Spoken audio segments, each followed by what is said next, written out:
It's like being on a battle line. You know, you're a soldier, and you look left, you look right, and all your fellow soldiers are slowly but surely being shot and picked off. And then you realize you're the last man standing in this trench. And you look over the trench, and like the digital streaming army is coming at you, and you're running out of ammo. I'm like, I don't know how much longer I can hold the fort. But I'm stubborn. I'm like, I'm just going to keep going. You know, it's like, because now I can't close. Because I don't want people Googling death of video stores in Edmonton and seeing this oddly shaped face come up. You know, I'm like, no, hell no, I will stay open.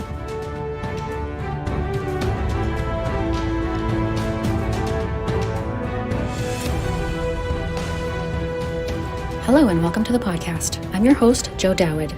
The COVID-19 pandemic wreaked havoc on small businesses.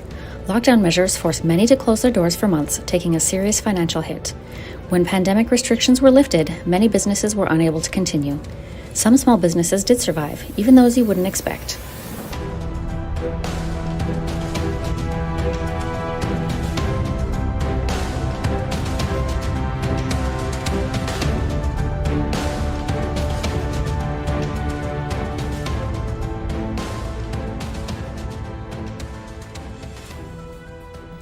My name is Kevin Martin, and I am the sole proprietor / owner of one of the last video stores in the city. The Lobby is a place to help people find movies that they tell me they can't find anymore on streaming or at the other stores. It's a place where people can peruse and look at the covers and actually talk to another human being about cinema and, kind of nerd out for a bit. You know, let's all go to the Lobby. How did the pandemic affect your work here? I actually thought that might be the end of the store because I rely on my bar job. The store kind of pays for itself. The bar job pays for me to live. Obviously, bars were closed. There was no work. And I couldn't let people in for about 3 months in the store when it was like lockdown. And I was totally stressing out. And then I'm like, you know what? It took me like 4 nights. I just stayed in the store. I posted my entire inventory on like a letterbox thing and then put it on my website. So people didn't want to see the store die. So they helped me out by sending me lists, and I'd run outside and give them their movies, and then they'd give me money. And I know this sounds weird, but for a while, man, I was doing better business during the pandemic than anything else. And I get it. People were losing their minds staying at home. They were burning through streaming sites. Business was great. The toughest thing, to be honest, my biggest concern was getting product in because the borders were all buggered up, and I get my stuff from overseas. But, the pandemic showed again how much I guess people care about the store, because they didn't have to support the store, but they wanted to. Do you think that the community you've built over the years is what contributed to that survival? Oh, absolutely. It's not the first time the store has been had a little bit of difficulty with bills. I say it so nonchalantly, like I'll be at work at the bar. Like a few years ago, I was like, oh man, I'm stressing over bills and blah, blah, blah. And some guys overheard me. And then the next day, like, Kev, we're doing a punk rock benefit show for the video store at Blues on White for you. I'm like, what? You don't have to do that. Too late. We already got the bands volunteering and it's happening. And it was like a Monday night and it was snowing. And a punk show at Blues on White, I mean, it's never at that time. And I couldn't believe how many people showed up. It must have been like 300 people on a Monday night. All for the video store, I guess, and they raised a bunch of money for me, helped pay off some bills, which was lovely. Again, the same thing happened over the summer. Bills, again, piling up. And Cole, I think it was, actually put a thing on Reddit. You know, he's like, I put a thing on Reddit for you. I'm like, of course, me, being old man Kev, I'm like, what the hell is Reddit? I mean, I know what it is, but I didn't realize how much people use it and how popular it was. Because, man, the store blew up. CBC News came down. Global came down. Like, here you're closing. Are you closing? I'm like, no, I don't want to close, but bills. And, my God, within 3 days, I've never seen a sea of humanity come through this store that much. It was nuts. If I get more than 5 or 6 customers at a time in here, I get claustrophobic. There was a lineup going up the stairs, all day for 8 straight hours. And I was just, again, in awe. I was blown away by the support. Yeah, I guess the store means something to other people more than just me. It's like an excuse to leave the house. It's an excuse to, I need to know what Kev thinks about this movie, or I got to tell Kev about this movie. The store had a massive flood in August. There was a hailstorm. I don't know if you were in town, where just everything held. A bunch of businesses in White Ave flooded. Mine badly, too. And it was 1 a.m. And within half an hour, I had buddies that work at the Starlight Room, buddies that work at Black Bar, all came down. It got to the point where if I didn't message everybody back, there would have been 40 people showing up with shop vacs. I'm like, I don't need 40 shop vacs, guys, but thanks for the love.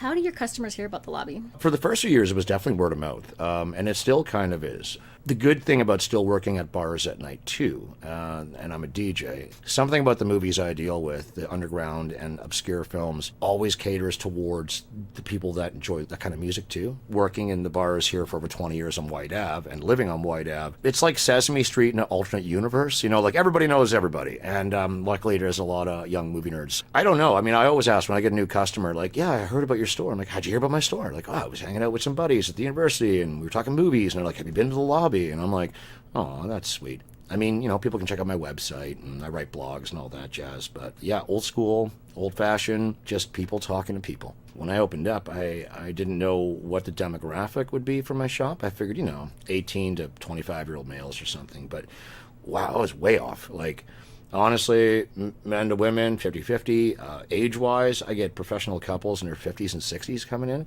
because I have to remind myself, like, I grew up as a kid in the 80s going to video stores and finding all these cool, weird movies. So when I had, like, an older couple come in, I'm like, oh, geez, maybe they're in the wrong store. But then I'm like, wait a minute. When they were my age as a kid kind of thing, it would have been the 60s, 70s. And there were super cool movies coming out back then, too. So mutual love for the genre, just a different generation and maybe a different decade of movies they're looking for. The store started like becoming part of the community, you know, where like I can track down these movies for people and more people started discovering the weird little video store. You know, it works because of where we are. You got the university. It only would work on White Ave. So, no, I mean, every time I'm out and about, you know, on the Ave, maybe have my after-work beer or whatever before going to job number 2, you know, people are, I don't know, they always want to come up to me and talk movies and appreciative of the store, and yeah, it warms the heart. You know, my purpose is to be the pop culture professor to the next younger generation and remind them that whatever you think is a good movie is based off something much older and better.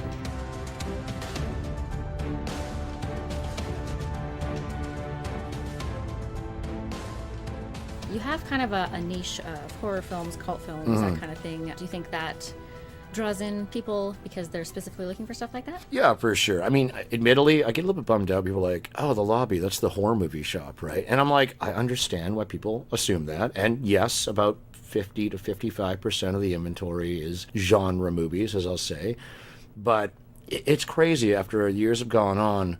Movies that I would have considered too mainstream to carry a decade ago, because you could find them anywhere else quite easily, aren't so mainstream right now.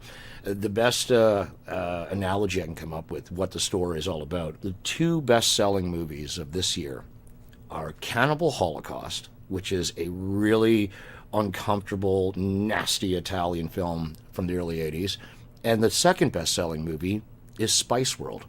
And the reason is, I get my stuff from the US or Australia or the UK. They have way more selection than we do. You can't get Spice World in North America. It is completely out of print. So when I said, oh, I'm going to bring one in for myself, that's like nostalgia to me. And I made a post like, yeah, guys, I'm bringing in Spice World. I had a big crush on Sporty Spice back in the 90s. And they're like, oh, my God, dude, can you get me one? I'm like, are you serious? And I'm like, yeah, I've sold the movie 75 times this year. It's nuts. What started out as like, yeah, I'm looking for like crazy, messed up, gnarly movies is now like, hey, Kev, there was like this movie I grew up with in the 70s or 80s. I think it was animated, and then we talked about it, and like, I can figure it out, man. I feel like I got to be like a detective of movies, and then to track the movie down, I feel like a bounty hunter of movies. I will get you that movie because, I don't know, there's something nice about like them walking in, like, look what I found for you, and to see their faces light up. It's super nerdy cool. I heard the term cultural commodity, where when the store grows meaning to the neighborhood, it feels like it gives me purpose. As long as you have purpose in life, that's what keeps you going, a reason to wake up every day. What are your future plans for the lobby? I don't know. I mean, keeping it open would be great. The thought of like doing this till the day I die, I'm okay with that. But maybe video stores will maybe come back a bit more, kind of like vinyl has come back, you know, like physical media, there's something to be said for it. And as long as these amazing boutique labels keep reissuing these awesome classics and making them beautiful and beautiful packaging, there's enough collectors and movie nerds out there that'll keep supporting the store. The final words of wisdom are always going to be kind and rewind, and support your local video store.